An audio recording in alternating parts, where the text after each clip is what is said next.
Hello everyone from Chelsea Fan TV. I am outside the American Express Stadium. The American. Why is everything American? Why can't it be the English Express? I know why. Excuse the pun.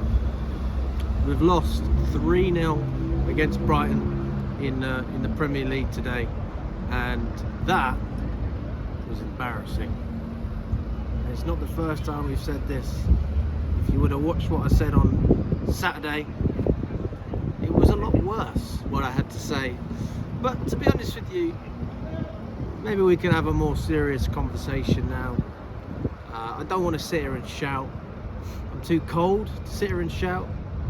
Also, you know, it's Valentine's Day, so you know, it's not make the camera girl too unhappy if she has to watch this in the flesh.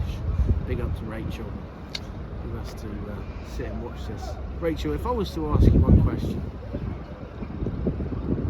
on a scale of 1 to 10, how would you rate this Valentine's Day?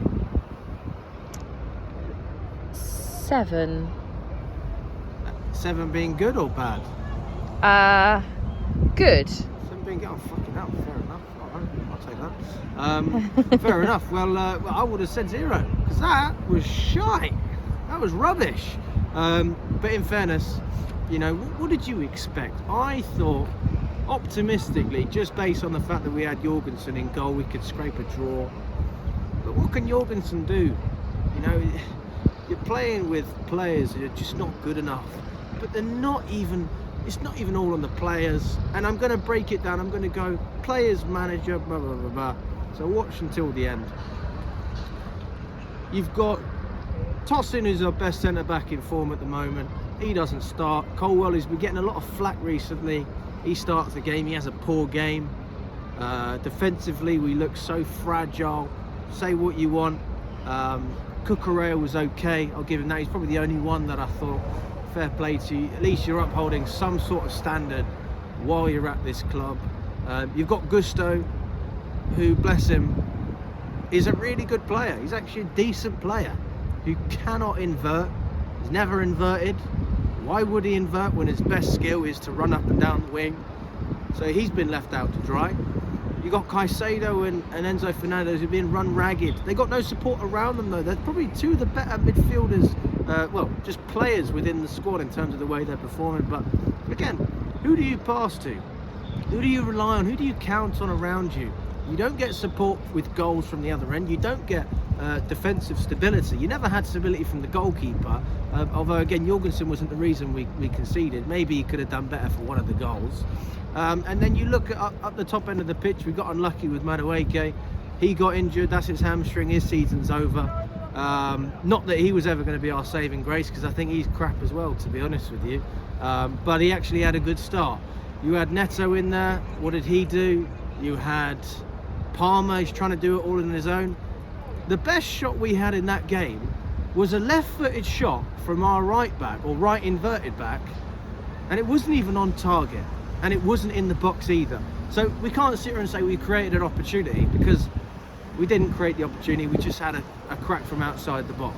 That is the best that Chelsea could offer today. I'm sure last week we only had about 1 shot on target.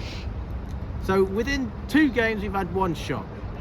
We have a 50% shot on target ratio against Brighton so far, since we've played against them at the American Express Stadium. That is embarrassing. We don't have a striker. People want to blame Nkunku. The man isn't a striker. And also, it's down to the system to get the best out of your players.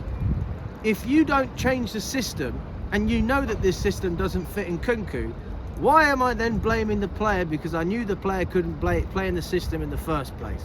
You know he's not going to make runs, so don't put him in a system where he has to go and make runs. You know he's not going to link up, so why are you forcing him to do that? Feed the man opportunities in the box, get the ball up the top end of the pitch, be direct. These are all things that, you know, he scored fucking goals on the Poch even in the limited minutes he had. And this is where we talk about Maresca, all right? The guy is a clown, he's a bum. No system. He has no system. He has a system. It's a shit system. It's crap. You know, for me, whatever you want to say about, you know, and I would love to be proven wrong. As much as people think I enjoy when Chelsea lose because we get views on the channel, it's in my best interest for Champions League football. It's in my best interest. I don't want another season without European football. I don't want more Conference League. Maresca isn't even good enough to get Chelsea in the Conference League at this rate. We will finish outside of European positions. The only reason that we get into Europe next season is winning the Conference League and then getting Europa League, which by the terrible standards that this club has at the moment, is still an upgrade on this season. And that's why they're talking about a 2-year process. It's pathetic. It is absolutely pathetic. This manager is clueless, he's spineless. He is pathetic. He's got a terrible system. You know, if you're a good manager, you adapt. Managers work with what they had. Sarri could do what he did. He still had some of the players that could implement it, even though not everyone could do it. You can play this way every week when you've got Hazard, when you've got Jorginho, when you've got Kante in the midfield, you've got Pedro. People with a bit of backbone who know what it takes to grit their teeth and get the win. Even if it's not pretty, you still implement the style. Who the fuck have we got? We got nothing. We are Hedge Fund FC. That's what we are right now. We're Hedge Fund FC. We are a hedge fund. Our share price or stock value, I know we're not even on the stock market. We're losing value every day. Even if it doesn't show up in the numbers, you can feel it in your heart. There is no value anymore. When I walk into a room and people say, what football team do you support? 5 years ago it was fucking hell, he's a Chelsea fan. Did you go to Porto when we won the Champions League? Yeah, I was there actually. Did you go to the American Express Stadium? That's what they ask now. Got absolutely bent over. That's what I feel like. It is pathetic. And yeah, the board with Stanley and Stewart, they've got to go. Maresca has to go. They all have to go. They have to go. And people say what you want about this ownership. I mean, they're idiots. I mean, the way they're running the club from a footballing standpoint, it's really hard to get behind it. And I want to be a little bit careful with what I'm saying, as I'm sure you can imagine. But guys, you can make money, but this is not the way to do it. You're ripping the heart out of this club. You're ripping the heart out of it. It's so embarrassing watching this team. How can you explain to your investors at Clear Lake Capital, how can you explain this and see any progression? You know, even from Bowley's perspective as well, everyone's pulling in different directions. I know Bowley wouldn't do what Clear Lake's doing. That doesn't make him any better. Probably would be better though, if we're being totally honest. We have a terrible, terrible club in every sense of the word. The ownership are doing a poor job. The people they've hired, they don't even, they're just rubbish. They're just rubbish. I wouldn't hire them for Brighton after this. I wouldn't touch them if I was a non-league football club and they were asking to work for free. It was a voluntary role. I wouldn't touch Lawrence Stewart and Paul Winstanley. I wouldn't touch them. Maresca, he's probably not going to get sacked. Because who else is going to take this job? Who's going to do it? We're going to have to go down to League One at this rate. I'm going to have managers in the National League coming up to Chelsea. Listen, I want some job experience. What do you need from me? Just say what we need you to say in the press and you can have the job. Fucking ridiculous, guys. Absolutely ridiculous. So, listen, Maresca, he's got to go. He won't go, but he has to.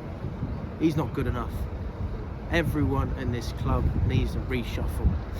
Even the ownership. You can still change things. You can just change who's running things, because whoever's running things at the moment is doing a really, really, really bad job. Even the system we tried to implement when you first come in and Bowley was buying all those players, at least you showed some ambition. Where's the ambition now? Come on, where's the ambition? It's very unfortunate, it's very sad seeing Chelsea fans so deflated. And that's how I feel. So, happy Valentine's Day to everyone. And we will be back for the Aston Villa game. And unfortunately, there's the club bus. Fantastic. Bye. They're nice and warm, aren't they? That's the most important thing. Nice and warm. Get the blankets in. I get fucking something else in at this time. It fucking can. Anyway, Wrap it up. I'm going to wrap it up. There you go, guys. She wants me to wrap it up. I could keep going forever. That's how I feel. Up the Chelsea. I'll be back. Subscribe. Pray for Chelsea. Hashtag pray for Chelsea. Hashtag make Chelsea great again. Hashtag we want our hedge fund back.